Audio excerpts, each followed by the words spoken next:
煮乜餸？葡瓜鹹蛋肉片湯。影片下邊有詳細嘅食譜。好，等我哋馬上去片。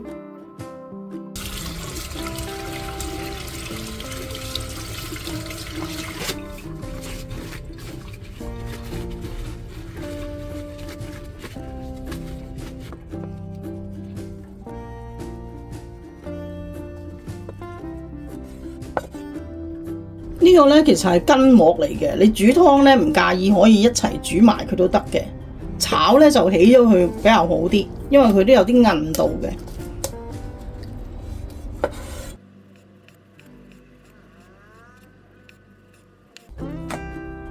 我哋醃一醃呢個瘦肉，俾些少胡椒粉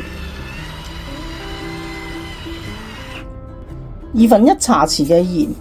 呢個鹽呢，可以俾多少少都唔緊要嘅，多咗個瘦肉唔會太鹹，因為佢會落咗嗰啲湯嗰度。大約半茶匙嘅糖，1個湯匙嘅生粉，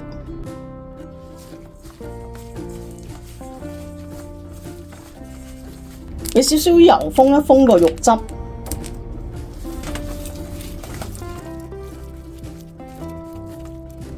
醃佢半個鐘。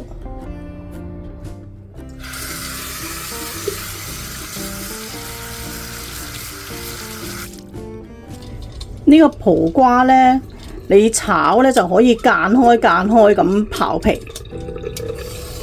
咁樣。如果你滾湯呢，可以唔使刨皮都得嘅。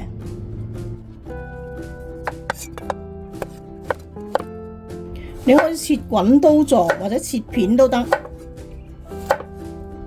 佢中間呢啲核呢都好嫩嘅，可以一齊滾湯。如果你個瓜係比較老呢，可以去咗呢啲核。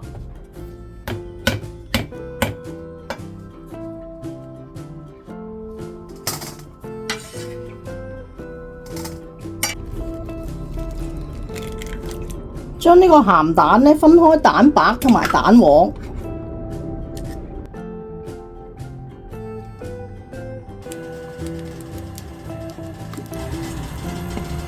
我哋先炒一炒呢個肉片，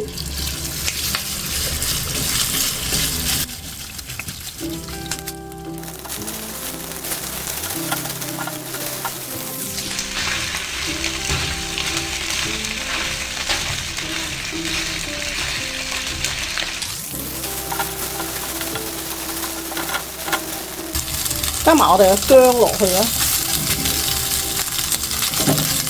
葡瓜，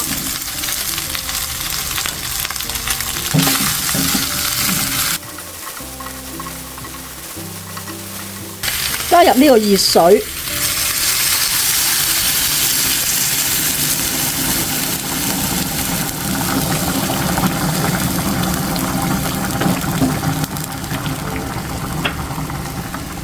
鹹蛋黃，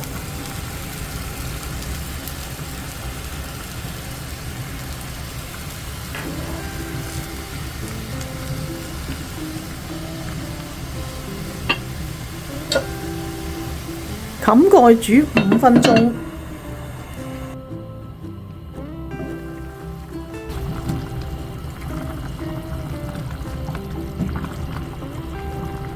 攞埋我哋嘅鹹蛋白。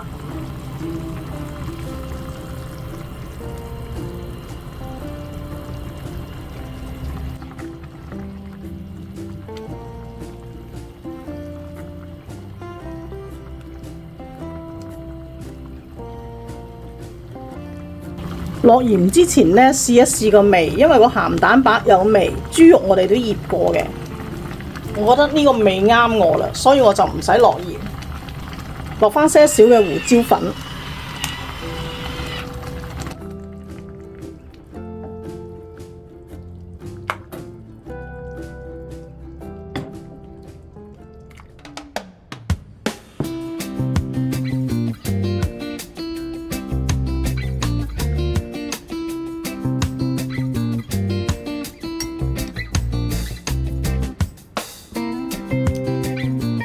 呢個湯係咪簡單又快手呢？記得訂閱我啊！逢星期3新片上架，下個禮拜3見。